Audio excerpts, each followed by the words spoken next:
1929年，全球经济危机爆发，史称大萧条。富兰克林·罗斯福当选美国总统，开始推行类似社会主义的国家干预经济政策，打开了潘多拉之盒。美国陷入危机后，对欧洲的贷款中断，西方世界经济政治秩序陷入混乱。作为一战的战败国，德国在凡尔赛体系下已经被敲骨吸髓，经济危机雪上加霜。这个武德未泯的强悍民族被逼上绝路。在经济危机引发的政治动荡中，纳粹党异军突起，通过民选成为执政党。强人希特勒走上政治舞台，欧洲的种族主义和法西斯主义开始抬头。1931年满洲事变之后，联合国的前身国际联盟即派出以英国人里顿爵士为首的英美法德意5国调查团来到满洲进行实地调查。里顿调查团在1932年10月向国联提交的里顿报告书，认为关东军在满洲事变中的做法超出了正当防卫的范畴，但也不能被定义为侵略。着重指出，中国反日排外运动是日中冲突的重要原因。苏联的共产主义传播是造成满洲事变的最重要因素，但同时也片面地认为满洲国独立建国缺乏民意支持。然而，从满洲事变的经过即可看出，满洲各地军神势力几乎不约而同地响应和加入关东军，共同驱逐了以张学良为首的中国主义者。满洲军和关东军在满洲全境几乎没有遇到任何有效抵抗。同时，满洲国的建国班底几乎囊括了奉天时代的全部精英。所谓缺乏民意支持，根本是无稽之谈。尽管如此，里顿调查团还是清楚地看到，在逆贼张学良荒唐意志投降中国以前，满洲和中国从来都不是一个政权，甚至一直是交战状态的敌对国家。即使一致后，也只是名义上属于一个国家。满洲国民奋起驱逐张学良和国共匪帮是满洲的内政。所以，里顿调查团以及西方主流社会的态度均认为，虽然为意志所累，在1929至1932年，满洲名义上归属于中华民国，但中国从未实际控制满洲1寸土地，满洲一直处于自治状态，甚至反过来控制了整个华北，统治区域远在国民政府之上。而且维持满洲的自治状态，对于满洲本土的人民福祉而言是好事，而不是坏事。因此，报告的结论是，日本、中国都应该撤销对满洲的驻军，成立非武装地区，由各国对满洲进行共管，并任由满洲完全自治，永久中立，成为东北亚的瑞士，实际等于承认满洲独立建国。但此建议实为荒唐。日本如果再如日俄战争时代谦谦君子一般退出满洲，苏联必定占据整个满洲，届时东亚必然沦陷。相对于提交给国联的里顿报告的暧昧和模棱两可，1931年11月，英国外交大臣西蒙向英国内阁提交的满洲备忘录则直言不讳、公正地指出，日本在满洲的权益来自日俄战争，远远早于中华民国和国民政府的存在。国民政府无理声索满洲的主权，并采用曾在汉口、九江、南京等地对付英美等国租界的流氓手段，不断骚扰日本的合法驻军，才最终造成关东军的反击。尽管关东军涉嫌执法过当，但事出有因，且南满铁路及周边是关东军的合法驻地，因此满洲事变绝不是跨越国境的侵略行为。外交部远东事务次官威斯利表示，根据法律很难限制日本发展其在满洲的条约权利，早就应该有人站出来教训中国了。因此，老成持重的英国政府严令驻外使节切勿首先对任何一方提出抗议。面对国际社会的理智和清醒，中国国民政府撒泼打滚并未奏效。此时，国民党已经进一步法西斯化，日后被共产党集大成于一身的党国体制已经初露狰狞，更是将反日排满的偏执和中国特色的种族主义推向癫狂。不但放下之前怂恿张学良发动奉苏战争的旧怨，与苏联眉来眼去，更是与纳粹德国穿上了一条裤子。蒋介石将2个儿子，一个派往共产苏联留学，一个派往纳粹德国进修。蒋经国接受正统的马列主义教育，娶苏联女子为妻，在返回中国时已经基本忘记汉字的书写。蒋纬国则在慕尼黑军校受训后加入德军，并在纳粹德国入侵波兰的战争中一马当先，作为坦克指挥官攻入波兰，双手沾满波兰人的鲜血。在为纳粹德国提供大量战略物资为条件后，在纳粹的帮助下，中国组建了以德械师为核心的中央军，处处模仿纳粹德国。利用1920至1930年代所谓经济黄金时代，从东南沿海搜刮军费和炮灰，疯狂扩军备战，企图灭亡满洲，甚至灭亡日本，实现其邪恶的大一统之梦。而共产国际操控下的中国共产党更是不遗余力，煽风点火，希望国民政府与日本开战，从中坐收渔利。1929年，满洲的佐尔格红色巨谍严保行公开兜售一份据称是来自张学良秘书王家珍的秘密文件，即所谓的田中奏折，其中有欲征服支那必先征服满蒙，欲征服世界必先征服支那之语。中国人信以为真，灵魂深处的义和团基因被唤醒，反日仇日成为百年主流。然而学界早已证明所谓田中奏折实为伪造，其中漏洞百出，错误连篇，而且只有中文版，又是一件 Made in China。匪谍严保行、王家珍等人伪造的田中奏折，实际是在满洲独立密约内容基础上夸大和杜撰而成。所谓征服世界之类一语纯属捏造，目的就是为了挑起中日矛盾、美日矛盾。1928年春，南中国革命党北伐步步紧逼，张作霖派代表于崇汉前往日本洽谈满洲独立密约。此密约被苏联潜伏于日本的间谍获取，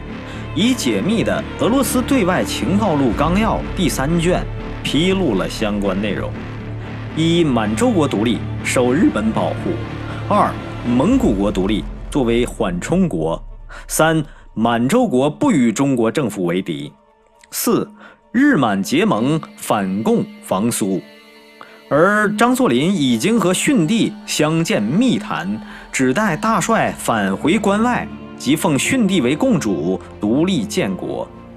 该密约被苏联特工窃取，斯大林认为满洲独立密约严重危害自身利益，加之张作霖此前反共反苏，杀死李大钊等匪首，苏联恨之入骨，于是派出王牌杀手埃廷贡暗杀张作霖。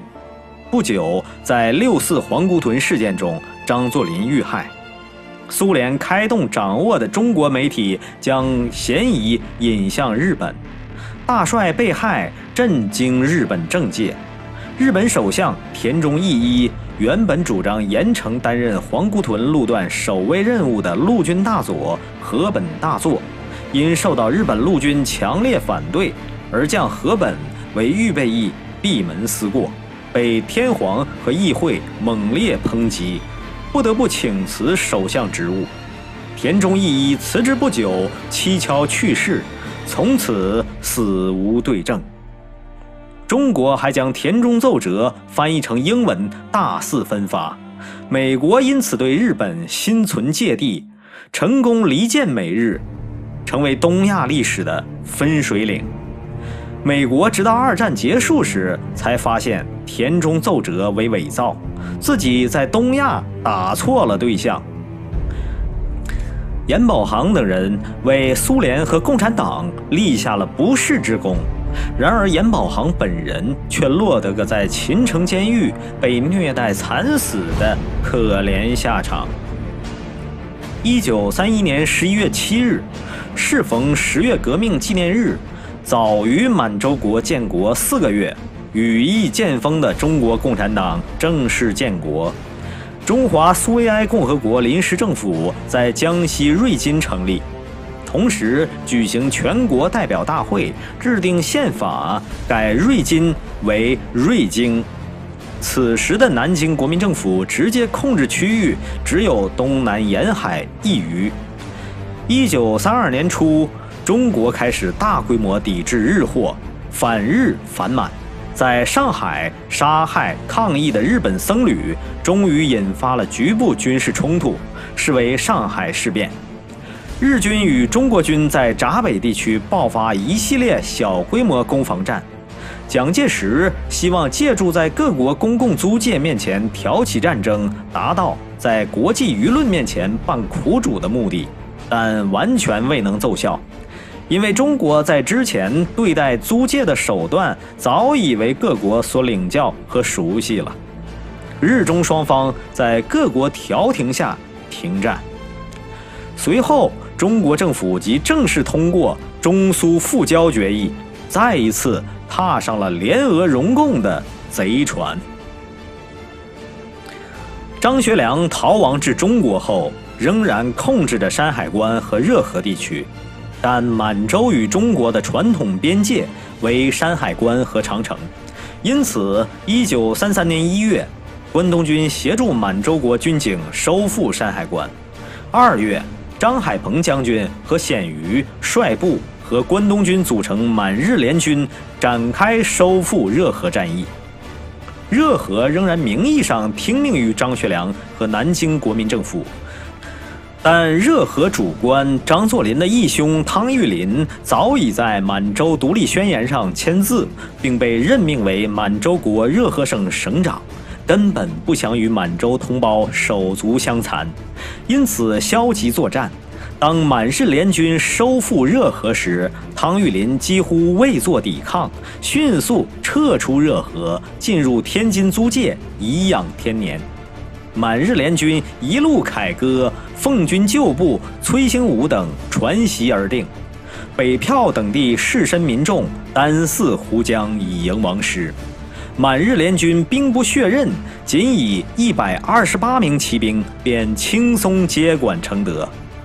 在满洲市民的配合下，几乎不流血的，仅用10天时间便光复热河19万平方公里全境。此后，满洲金瓯无缺，与中国的国境线完全确定在长城一线。此时的张学良众叛亲离，仓皇下野。他带到关内的奉军逐渐在中国成为孤军，日益边缘化。1934年，蒋介石在纳粹德国派出的名将汉斯·冯·塞克特为首的军事顾问团的帮助下，采取堡垒推进、步步为营的战术，迅速击败中国共产党建立的中华苏维埃共和国。中共不得不放弃江西，一路西窜，进行所谓的长征，逃向陕北，以便受苏联卵意。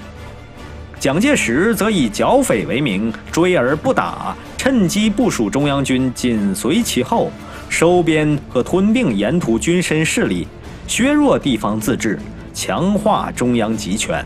将统治范围从江浙沿海一隅逐渐扩展至整个南中国。而此时的北中国则仍处于半独立状态。北人素来对南人为主的国民党深有抵触，国民党的控制力也从未真正越过黄河，因此国共匪帮所谓北伐成功，推翻北洋合法政府后，生活在以南同北的颠倒错乱中，华北民众诸多不适，仍然怀念北洋时代，因此反对南京政府的呼声日益高涨。华北各地军绅政权也实际延续之前的自治状态，如阎锡山的晋地、宋哲元的河北等等。巴蜀地区的刘湘等人也仍然事实独立。满洲自古以来的自治传统，在满日联盟的有力庇护下，得到了更为深入的发展。在满洲事变以后，于崇汉等人领导下的自治指导部逐渐形成全国性的政治组织。1932年4月，于崇汉长子于敬远、阮振铎和满洲青年联盟的山口崇次、小泽开作等人组建满洲协和党，随后改称满洲国协和会。因为康德皇帝陛下对南中国革命党深恶痛绝，无党则不乱，因此满洲的政党组织不称党而称会。自此，满洲国皇帝为名誉总裁、总理大臣兼任会长的满洲国协和会逐渐壮大，吸纳了满洲的各界精英，成为沟通上下、宣德达情的中介组织，奉行建国精神、协和王道、举国一致的实践团体。从1938年开始，所有成年满洲国民都自动加入协和会。到1943年，协和会已经覆盖了满洲总人口的10%，成为满洲国事实上唯一的执政党。在满洲国的炫目成就的鼓舞下，华北地区地方自觉意识和自治团体纷纷涌现。1935年11月，冀东幽燕地区以殷汝耕为首的士绅发表自治宣言，宣布自本日起脱离中央，宣布自治，举联省之先声，以谋东洋之和平，并公开声明反对中国的联俄容共政策。冀东防共自治政府恢复了北洋时代的五色旗和国歌《青云歌》。在南蒙古地区，德木楚克洞鲁普及著名的德王联合南蒙古王公，在1933年组织内蒙古王公会议，向中国政府要求自治，并在满洲国政府和关东军的帮助下，逐步建立了蒙古军政府和蒙疆自治政府。1935年，为了避免在远东与日本冲突，专心对抗欧洲的德国，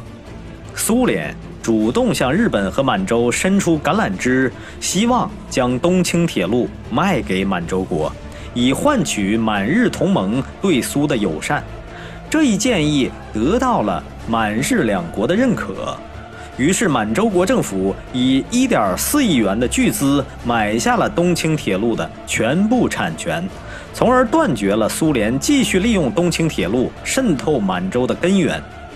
中共满洲省委和所谓的抗联恐怖组织逐渐在满洲国军和关东军的扫荡下失去立足之地。至1938年，共产国际下令解散中共满洲省委，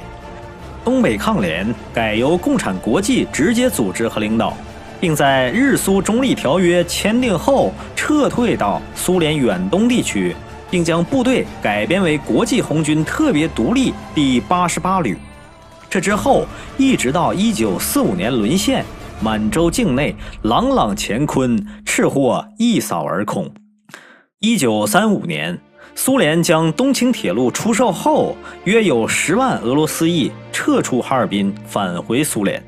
时值苏联国内大清洗时期，苏联内务部将所有中东铁路的前雇员和从满洲回国的人定义为哈尔滨人，并加以整肃，其中4万余人回国后以日谍罪名被捕，当中的3万人被处决，其余1万余人尽数流放。到1930年代末，哈尔滨的俄裔人口仅余3万左右。1930年代初，由于斯大林时代的农业政策和恐怖统治，欧洲的粮仓乌克兰爆发大饥荒，数百万人活活饿死。苏联的远东战略是不希望直接与日本满洲发生冲突，导致在未来两线作战，而是希望中国替自己火中取栗，与日本开战，从而吸引拖住日本满洲的力量。因此，苏联全力推动蒋介石与日本开战，并指示共产党及其在华北的匪谍组织无所不用其极，不断策划制造冲突，挑动战事。在舆论上，中国各阶层也鼓噪反日，认为经过10年经济政治上的发展，以及纳粹德国在军事上的帮助，在力量上可以与日本一战。抗日这种双输的行为俨然成了中国的政治正确，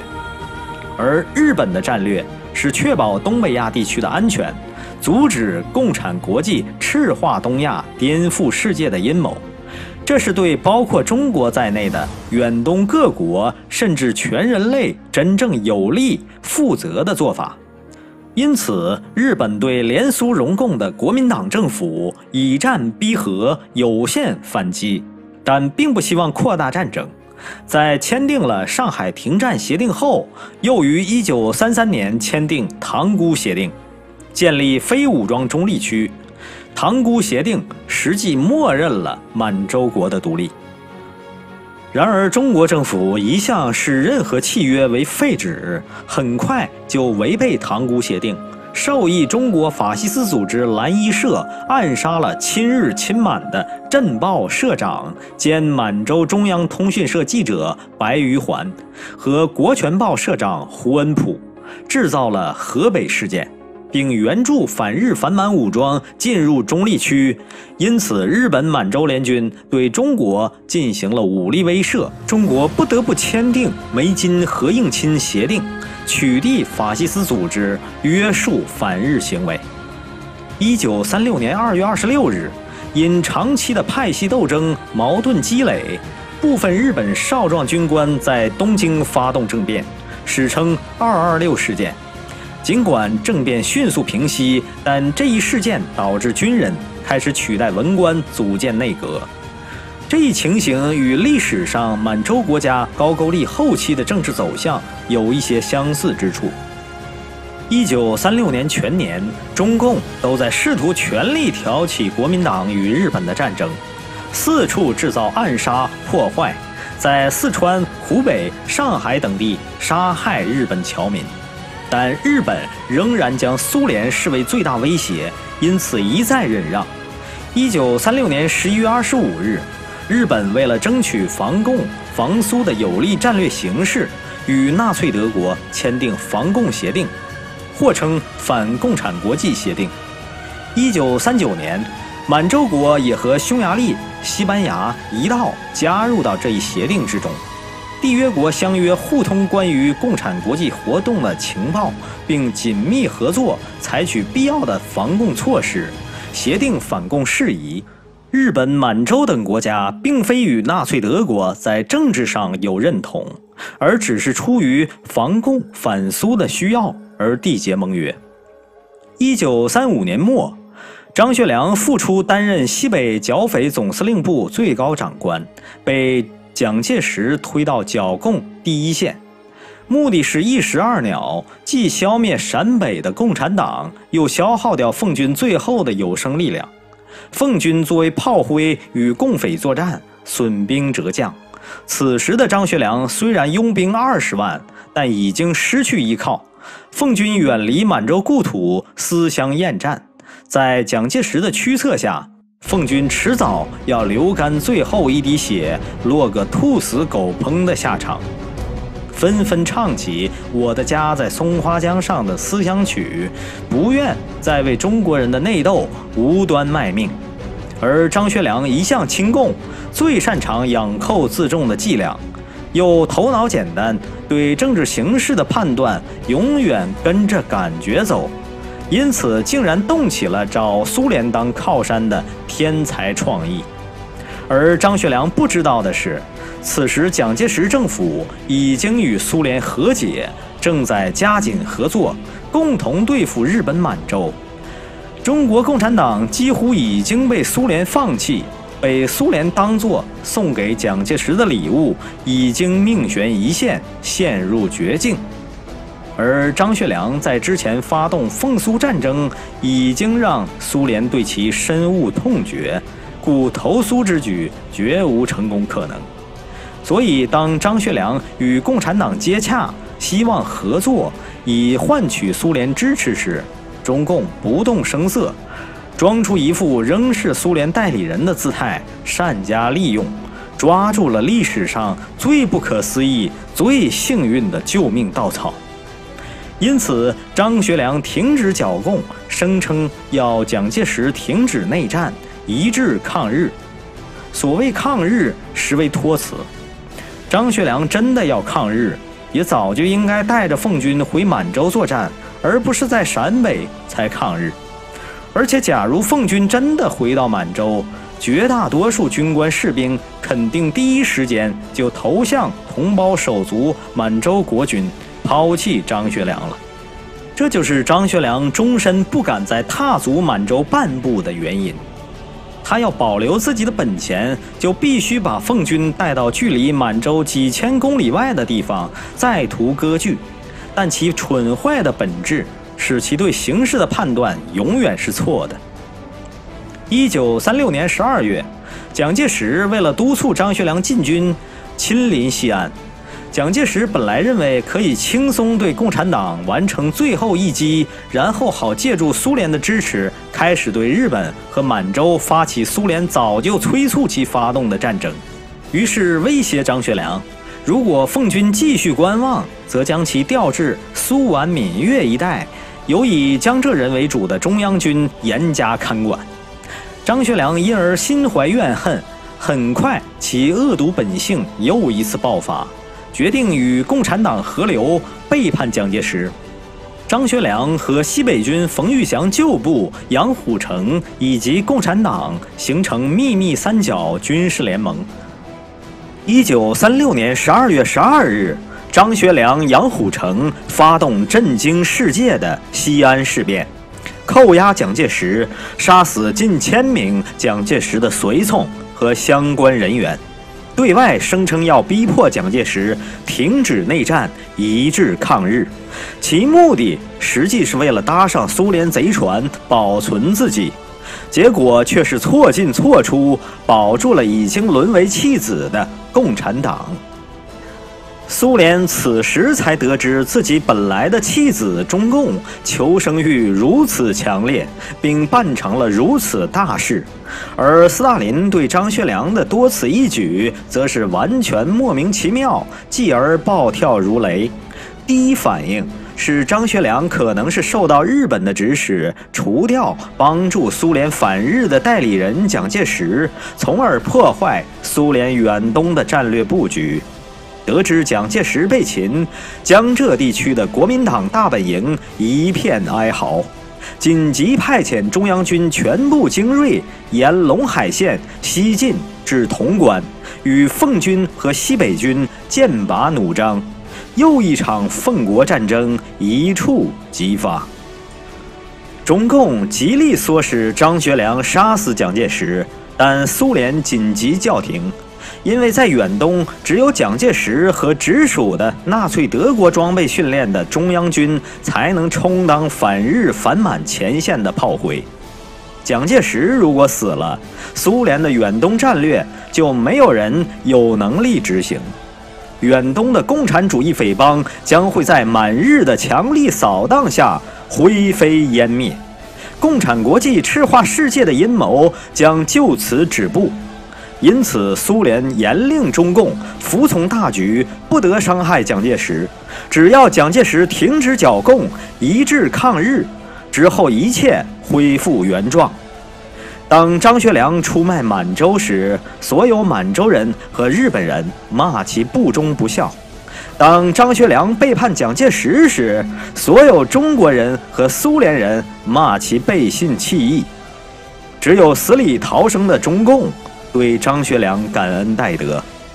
当张学良了解苏联的真正态度时，才瞬间明白自己在被苏联国民党耍过之后，又被共产党耍了一遍。35岁的张学良意识到，所有可能的道路都已经被他走绝，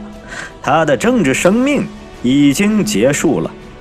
因此索性甩手，在和谈后陪同蒋介石前往南京，任凭发落，从此有去无回，被终身软禁。被他抛下的20万奉军在陕西群龙无首，傻在原地。临行，张学良将奉军指挥权交给了柳条湖事件的始作俑者共产党员王以哲。但王以哲无法控制局面，奉军主战派要和中央军决一死战，救回张学良，因此发动哗变，杀死王以哲等主和派。加之国共两党的渗透破坏，奉军军心大乱，自相残杀，很快四分五裂。分裂后的奉军最终被国民党各个击破、肢解、打散，编入江苏、安徽、河南、河北等杂牌部队，送上战场，充当炮灰，死伤殆尽，以绝后患。这批奉军的百战精英就这样被张学良带到中国，被人当猴子一样耍了个够，做下最不该做之事后，不战而降，糊涂窝囊的全体客死他乡。至此，大帅的全部家底儿被张学良糟蹋得一干二净。我是一个罪人，我不但是罪人，保罗说我是罪人的罪魁，我自己感觉是真是万分的惭愧。假如张学良迷途知返，自成复制，带领着20万精兵回到满洲，投入康德皇帝麾下，加入同袍手足满洲国军，和关东军一起北拒苏联，南防国共，满洲和东亚也就不至于落入魔鬼之手，亿万生灵也不至于白白牺牲。他自己也将成为以知文德、耶律隆运、完颜宗弼般的满洲英雄。然而张学良不忠不孝不仁不义，无德无能无信无知，却身居权衡要冲，坐拥天下最大的基业，在所有关键节点做出最坏的选择，造成最恶劣的影响。这样的罪魁败类，在满洲数千年历史上仅此一例，令人扼腕顿足，千古遗恨。1900年，大清帝国爆发中国地区暴民排外的义和团之乱，导致八国联军联合予以痛击。之后签订辛丑条约，日本遂依法在幽燕地区设置支那驻屯军，保护本国商贾侨民安全。国共匪帮想挑起战争，完成苏联爸爸的重托，首先将矛头指向日本驻屯军。燕京是历史上满洲帝国作为首都时间最长的城市。自公元1153年，海陵王完颜亮将大金帝国首都自上京哈尔滨2城迁往燕京后，历经金元清3朝，共计483年。之前作为辽金帝国南京215年，合计698年，而期间仅被明寇临时盘踞276年。卢沟桥是1189年满洲大金帝国时期金世宗完颜雍修建的一座大型石桥，桥两侧柱头雕刻有数百只形态各异的石狮子。著名旅行家马可·波罗将这座桥写入其游记，所以西方普遍称之为马可·波罗桥。1937年7月7日，卢沟桥事变爆发，起因为中国法西斯组织蓝衣社以及共产恐怖分子在宛平城周边对日军合法驻军进行枪击，并刻意诱导日军误认为是当地军阀宋哲元的29军所为。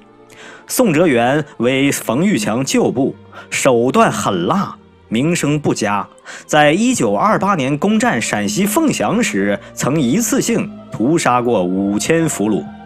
因此，积怨已久的幽燕地区日本驻军与当地中国军队爆发冲突。在中国国共匪帮的伪造历史中，均声称日军首先开枪，主动进攻，纯属颠倒黑白。日方根本无意南下与中国发生全面冲突，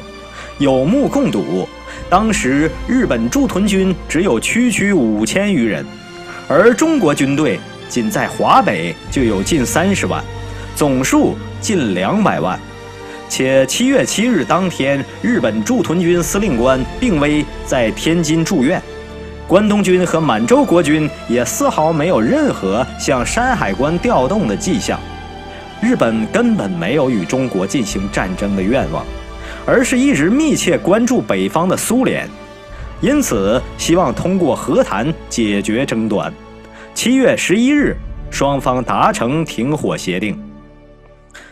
尽管达成停火协定，但国民党对华北控制较弱，且国共本来就是连体婴儿，赤魔无孔不入，大量中共匪谍在当地继续挑唆中国军队向日军发起攻击。7月13日，一辆日军卡车在北京大红门被中国第38集团军炸毁，造成4名日本士兵死亡。7月14日，一名日本骑兵被杀。随后，几乎每天都有中国军挑衅攻击日军，造成伤亡。中国将停火协议当成废纸，从未履行。7月26日，在获得北京市长批准后，前往北京保护侨民的日军在进入广安门时，中国军突然关闭城门，将日军队伍分成2半，在日军毫无防备的情况下猛烈开火，造成多人死伤，视为广安门事件。7月27日，日军终于忍无可忍，发起反攻，迅速攻占北京周边地区。7月29日，当地中国保安队在共产恐怖分子的教唆下，对通州城内的数百日本平民实施了大规模的酷刑、强奸和屠杀，史称通州事件或通州大虐杀。中国暴徒虐杀日本平民的手段极其残忍，对婴儿手持双脚用力在地上摔死，对女性进行轮奸后用尖锐物体刺穿下体，对男性则阉割分尸。这些手段与之前中国暴徒在南京事件、济南事件中虐杀日侨的手段如出一辙，可见绝非偶然。最令人发指的是，通州事件中一些受害日侨照片被中国当作捏造的南京屠杀的证据挂在所谓的南屠纪念馆中，这与中国将济南惨案受害日侨照片作为无中生有的731人体试验照片的无耻行径也如出一辙。通州大虐杀一经媒体报道，日本国内群情激愤，提出要报之应城。这种冲动情绪被苏联间谍佐尔格等人利用，进一步推波助澜。8月7日，蒋介石在南京国防会议上决定在上海开战，并派遣数十万士兵以保安队的名义进入上海日本租界周边中立区。日本紧急增派2000名陆战队前往上海防守租界。8月9日，日本陆战队中尉大山勇夫和水兵斋藤耀藏被中国军枪击致死，即虹桥机场事件。事后，中国以死囚尸体冒充军警，声称是日军杀死军警，中国军还击。但验尸发现，所谓的军警尸体有明显的捆绑痕迹，且枪伤也与日军武器不符。8月12日，直扣精锐的德械87、88师3万多正规军包围上海日本租界，并开始打砸抢烧。此时，日本租界中生活有近3万日本侨民。显然，中国马上又要复制通州大虐杀，再制造一个上海大虐杀。12日，日中双方在上海公共租界工部局会议厅举行会谈，但中方毫无诚信，最终无法达成任何协议。是可忍，孰不可忍？在中国近乎疯狂的挑衅和不停违约的情况下，任何谈判已经失去意义。日本没能沉住气，内阁放弃了之前北进消灭祸首苏联的计划，转而同意将对中国的战争升级，试图通过军事打击迫使中国履约。13日，日本陆海军沿上海北四川路军工路一线发动全面进攻，并以军舰炮击闸北，视为第2次上海事变。第2次日中战争终于全面爆发。要来恢复我们水地，复兴我们民族，我们的民族也会永远的在世界上作为一个第一等的民族。我们的中华民国在世界上要做第一等的国家。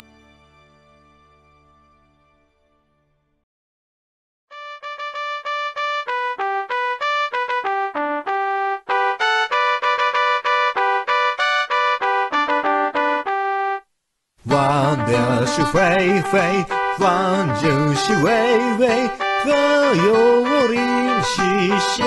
有目，人有容喜气有会，无所事情无所是非，气会飘扬是天之地位，是我若细细同心努力，情人相邻兮，永好无畏。你刚的希望之主，用心家就是望之之味，生命喜欢用心。外了方只是天有人为。